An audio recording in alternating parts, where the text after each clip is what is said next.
This is Reimagining Higher Education, your go-to podcast with remarkable education leaders sharing personal stories from their experience in and around the sector, including reflection and hope for progress in the sector. With your host, Sir Eric Thomas, former Vice-Chancellor at the University of Bristol, President of Universities UK and Chair of the Worldwide University Network, and now Studiosity Advisory Board Member. Welcome. Welcome to all of our listeners, and it's a particular pleasure for me to welcome Anthony here today, who is Vice Provost for Education, Anthony, and students or education. Well, Eric, I was through the pandemic, which I know is going to be a particular focus of that we're going to talk about today. I was VP Education. Now, since April last year, I've got a different role at UCL. Which is probably even more incomprehensible than my previous role. So I'm now called VP Faculties. In UCL, that means that all our deans, the 11 deans, they all report to me now. Right. So I have a great colleague who now holds the education portfolio. So there's been a little bit of a change around, but it's fair to say that since between 2012, when I joined UCL, and 2021, so 9 years, I held the education portfolio. So I was VP Education. And right, and your background, of course, is education, isn't it? Academic education. Indeed, a little bit of that, but I've come up through. So I'm a pharmacist. So before I joined UCL, I ran my last thing I did for 6 years was to run the School of Pharmacy, which at the time was another of the colleges of the University of London. And then we did a lot of work on the back of, the 2008 financial crisis, thinking about, what was the future for, a small and specialist institution that still wanted to do, absolutely competitive, world-class, big kind of biomedical science. We took the view with the council that, our scale probably wasn't right to be able to sustain that. And so that led to a whole bunch of merger discussions, and we merged with UCL. So, and that's how I moved across into the, to take the education portfolio, having run the School of Pharmacy for 6 years. So I'm a pharmacist by background. Right. Okay. Well, listen, and if I remember rightly, just as an aside, that at the time the merger it had its supporters and it had some people who didn't want to support it. Is that a fair correct assessment? Yeah. No, there was, people are worried about things which are understandable. Things about culture, culture in organizations is really important, and they were worried about culture, and they were worried about identity. Sure. And actually that I think particularly those who are in the school who were really worried about that and fought me a bit over that merger. I think if you ask them now, they would say, you know what, being part of UCL, it's worked really well for us. And I think, I deliberately stood back a bit from the school so that my successor wouldn't have me stalking the corridors. But I think they would say, there wasn't a mass exodus of staff, and why would you? Why no, having joined one of the best universities in the world, why would you leave it? No. And they didn't. But there was anxiety at the beginning, but I think that's dissipated now. Dissipated, and of course, for UCL, what's happened since then, which is huge on the education front, of course, is that 2 years later, in 2014, the Institute of Education joined and became part of UCL, and that was a much bigger institution than the School of Pharmacy was. Well, Anthony, the kind of exam question that I've got for you came from a comment that your previous provost, Michael Arthur, made to me, that one of the nicest things that ever happened to him was to receive a letter from the president of the Students' Union saying how much they appreciated how much work had been done by the academic staff dealing with the issues related to lockdown. Surely the biggest challenge in student pedagogy and curriculum development that there's probably ever been. Yeah.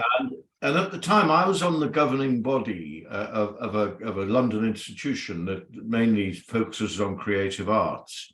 And the academic staff really worked really hard in that institution to try. But it's all about practice and practitioner teaching. And so their reflections on what the changes were not as positive as the ones that came back from UCL. And I just so the sort of exam question for you is, what do you think UCL got right, and what were the big challenges, and is it more difficult when you're teaching practice of something to give an online experience when compared with history, let's say? Yeah. And then I think the final question, and there's lots of that we'll explore, is that historically they always say that everyone says the world's going to be very different after a pandemic. And actually, 2 or 3 years after the pandemic, the world is not different. Actually, the world reverts to much the same structure as beforehand. And I think because there's no infrastructural damage, so you don't change infrastructure. However, this is all about communication, this pandemic. What's been really hit is our mechanisms of communication and changed. And I want to be interested in your opinion as to whether you think there is real long-term change to the way we will teach our students and interact with them. So that, in a small way, is the exam question.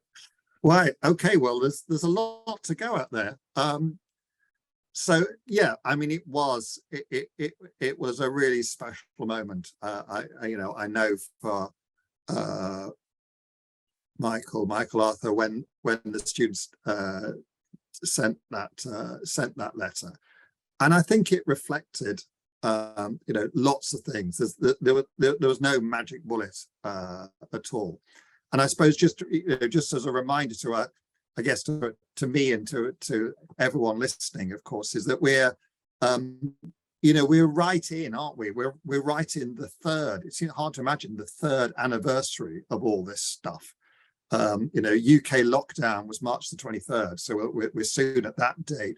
But of course, running before that, what was happening was, of course, we've got all the things that we were hearing from coming over from Wuhan and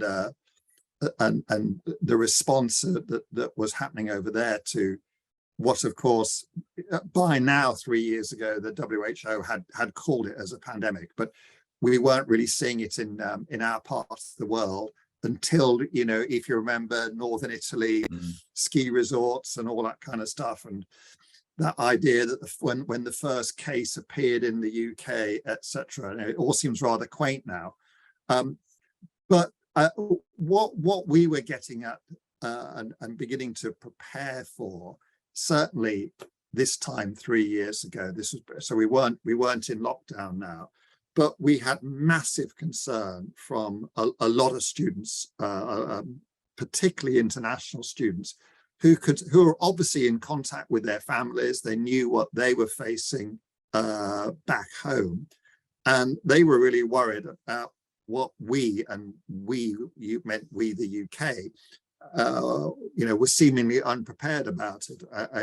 There were early things about huge concerns about why isn't everyone wearing a mask, which was almost unheard of back then and is now kind of normal. But so we were onto it early on, and I do remember, I guess one of my first lessons from the pandemic was, and you mentioned communication, was really to work with our communications experts at the university, and be really thoughtful about when you say anything. So there were whole things going around on student WhatsApp groups and things like that.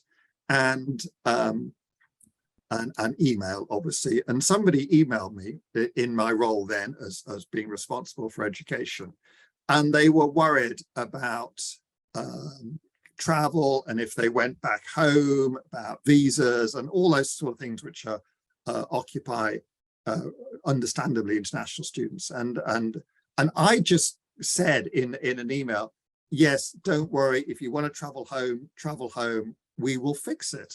And that thing then went completely, virally bonkers around the student WhatsApp groups, and it even came back to me saying, "Is this a fake? What you said?" And I said, "No, it's not a fake. I've said it."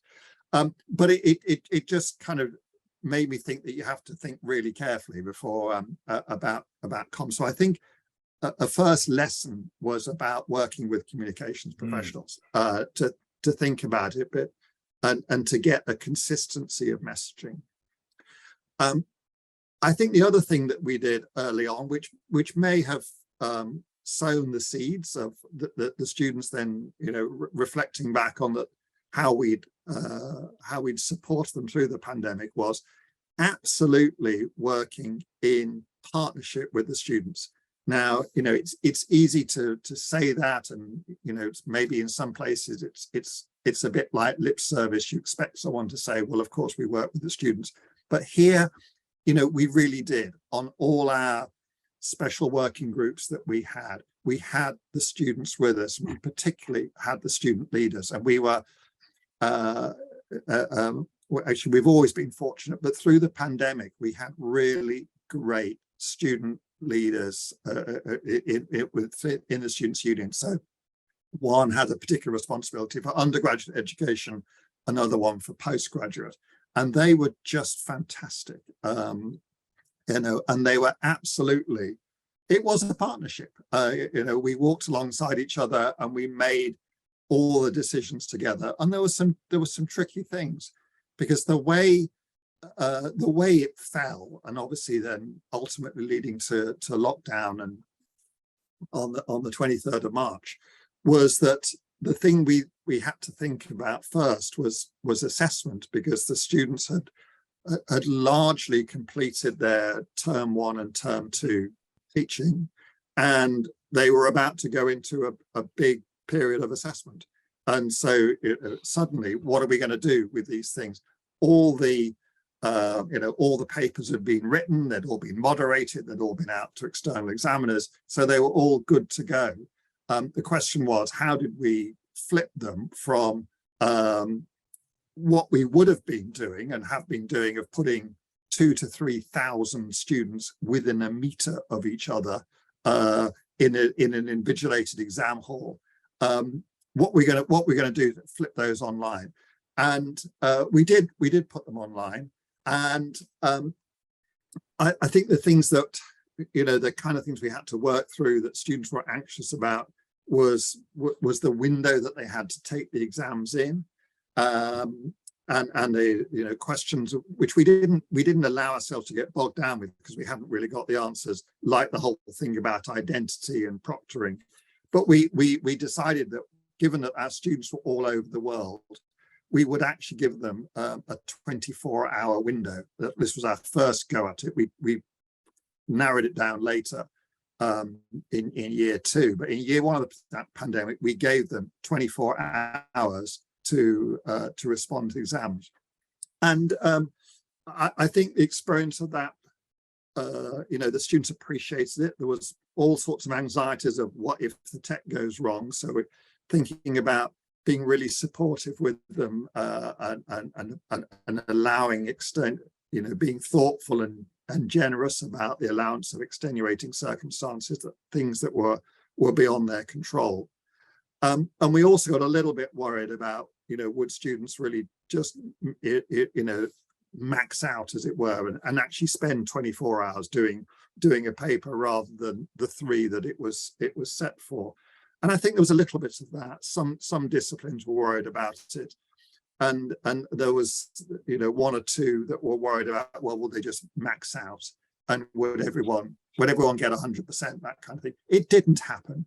I think what we did see, and it was partly, we did see at the end of when we look back on the year one, the first year of doing online assessment, I think it's fair to say we saw some grade inflation, and that was partly because we had to be fairly, I suppose you'd say generous if you got grade inflation, but we had to look at how we were able to make allowance for the fact that students hadn't been able to sort of present as much to us through assessment as we might have wanted. So we were, when they were taking a number of modules, we were having to sort of say the best of, normally we'd have said the best of, I don't know, 10 out of 12, we might have been saying the best of 8 out of 12, and that kind of thing led to a little bit of grade inflation.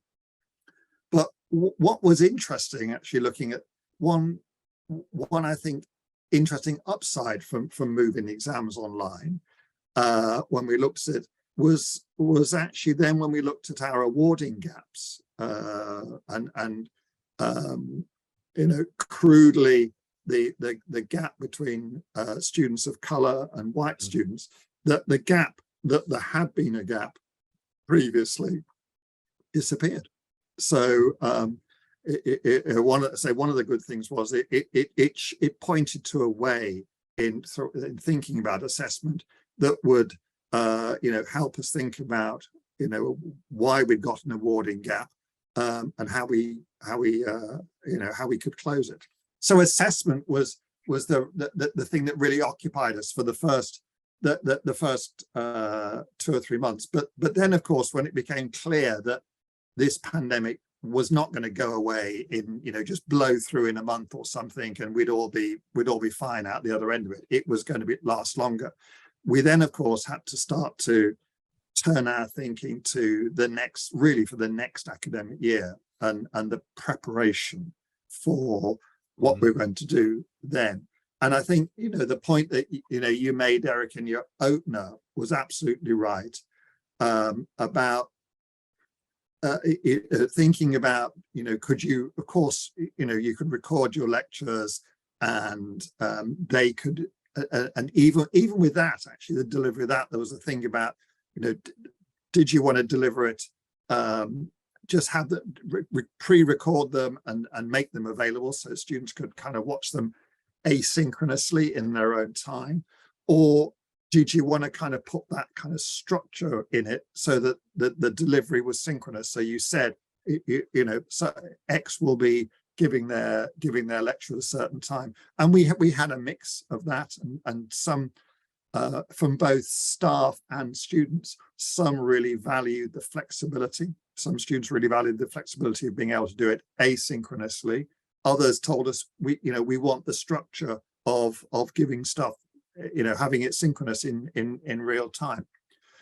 I think I would say for the, and you raised the issue about practice-based and that, and I think that there are different forms of that. So whereas, you know, we did, and there were some real interesting innovations about. I've got 2 examples where I know people did stuff. One was in medicine, was actually sending to the medical students who at the time, when everyone was locked down, they too were locked down.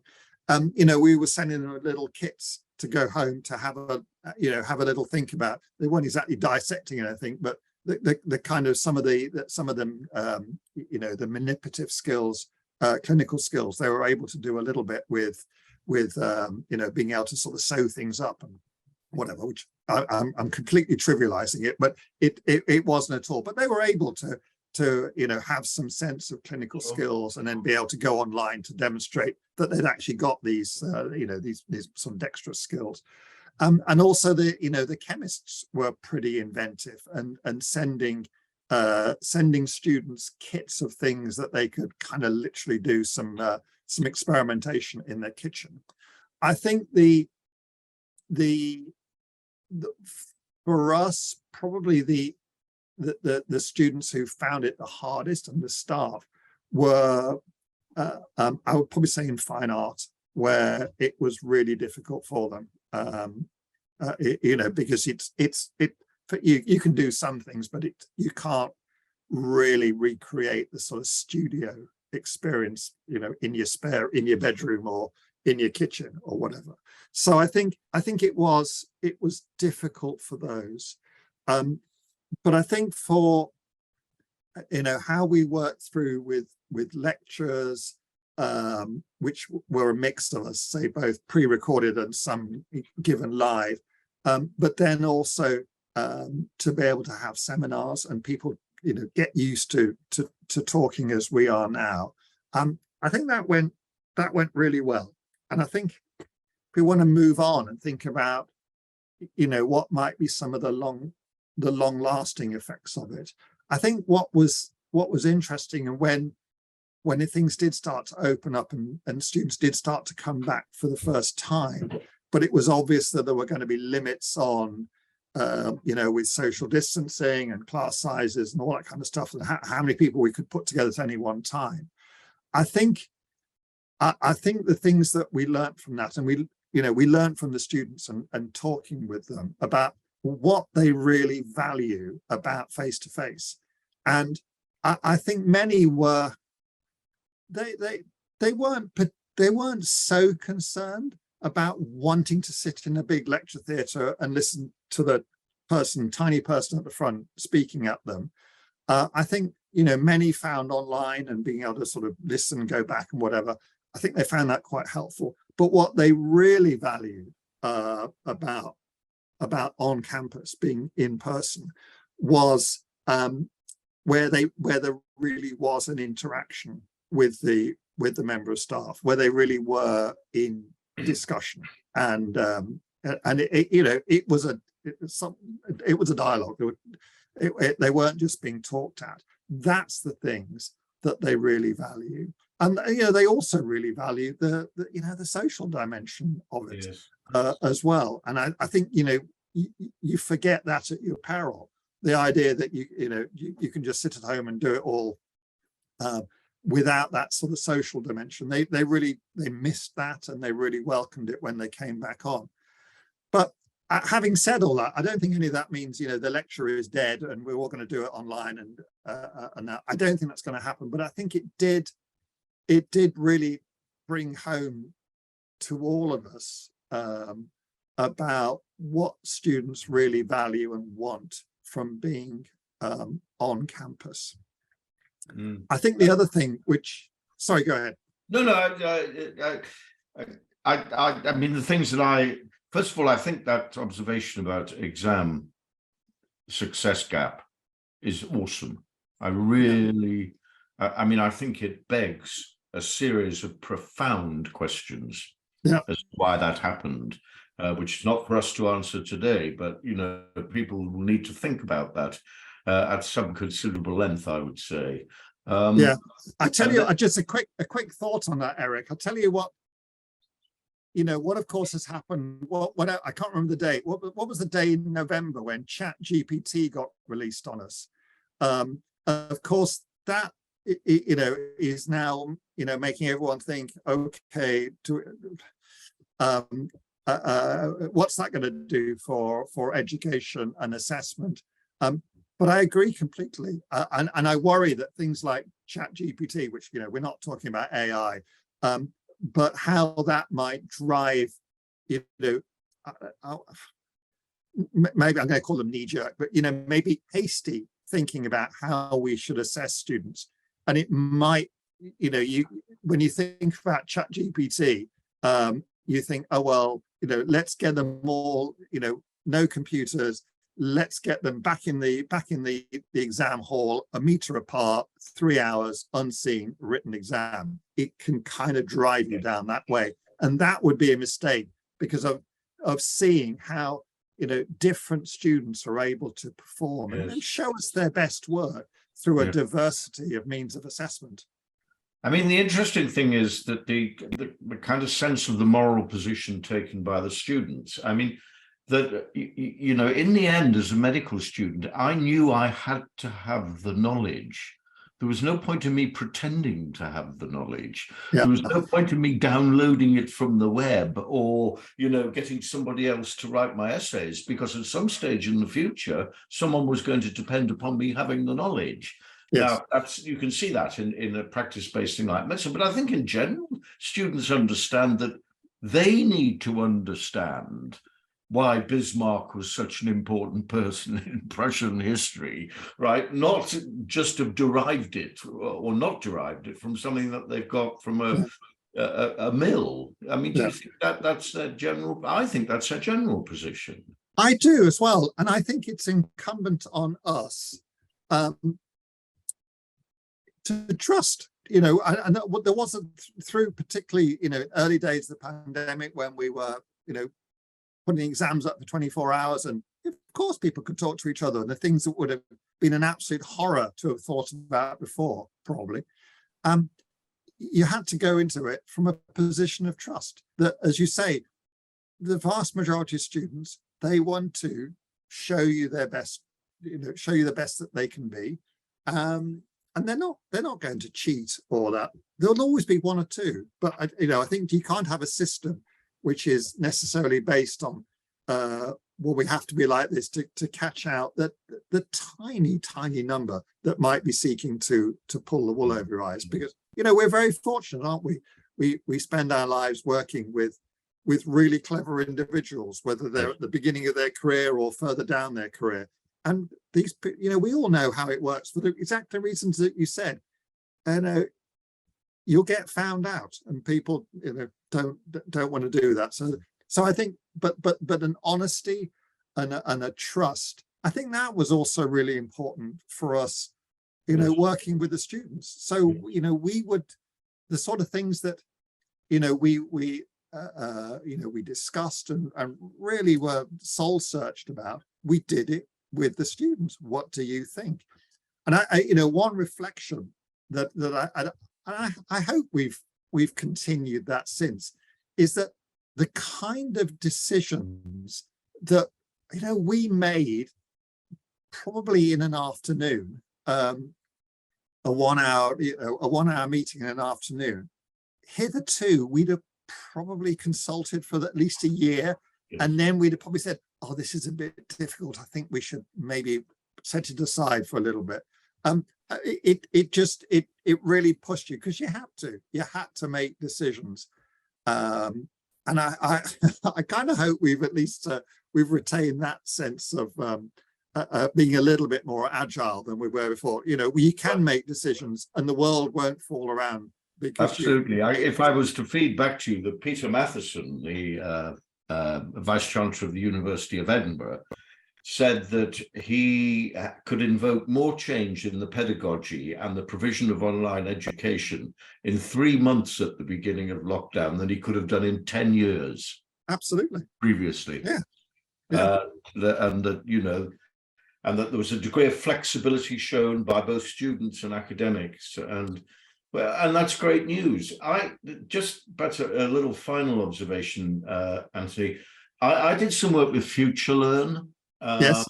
In the MOOC craze, when it was, I don't know what's happened to MOOCs these days, but what it taught me was, you can't just put your personal pedagogy online in 25 minutes. It requires a whole different pedagogy. It requires a whole different way of thinking. It requires a different pace to how you present things. It's incredibly hard work, and actually, at the beginning, quite expensive. Yeah, no, I completely agree. I would say, of course, some of the, what we did early on was just literally do what we do, but just put it online. Whereas, of course, from colleagues like at FutureLearn would tell you that your piece to camera better be no longer than 5 or 6 minutes, I think is the sweet spot for it. So you're absolutely right about those things. And I think the other reflection I was going to think about was that I don't think works very well. And I think we're getting better at it. I was going to say it doesn't apply to, even to meetings, let alone when you're trying to do something educational. I'm not sure, and here we can get stuck in semantics, but hybrid, and by hybrid, I mean some people are in the room and some people are online for the same thing. Interesting. I'm not sure that is a great success because, as I say, I think for meetings we're getting better at it. But I think education-wise, it's two very different communities. Yes. Of whether you're in the room or that. So I think you can do it really well online, and of course you can do it really well in the room. I think trying to pretend you can do both at the same time, I'm not sure we've really cracked that. And I don't think, as your challenge to me at the beginning about what have we learned from this? What do we continue to do? I don't think, which we did a bit of, we did that hybrid, some in the room, some not. I don't think that's right. If you do online, for the reasons that you were saying, it needs its own particular pedagogy. Yes. And you do it, you do it in that way. You don't just sort of say, well, we'll stick a camera in the room, and what the room is seeing, the people online will see as well. It is completely different. And I think it's useful to have learned that you do online really, you do in person really well, and you do online really well. I think I'm not convinced about the space in the middle. I certainly find if I'm at a hybrid meeting and I'm the online part of the online community, that I'm distant from that meeting. Yes. In a way that I'm not engaged in that meeting. I'm not engaged in the interaction in the way I would be if I was in the room. Exactly. And you've imagine if you were a learner, how would you feel? Yes, and you've already highlighted you feel the same. The social nature of the social nature of the educational experience. Yeah. And if half of the class are missing out on that, it's not quite the same. Well, listen, Anthony, we've only got half an hour allocated, and it's what you've talked about is unbelievably rich, and I'm sure that the community that listen to it will gather a lot from it. And they'll also, of course, be facing their own challenges, and of course, some of it is very discipline specific, and we've highlighted the creative arts, and you've highlighted the fine arts, how they provide different challenges to history or English. And it'll be, as I crack 70, I hope I'm alive in 5 years' time to see whether that prediction that things all return to how they were like beforehand actually turns out true or not. I have a feeling it won't. I have a feeling we have done a proper paradigm shift about how we teach our students, and the paradigm will not return to what it was like beforehand. And so many insights from you, Anthony, and thank you so much for obviously, judging by the smile on your face, it's a challenge that you loved.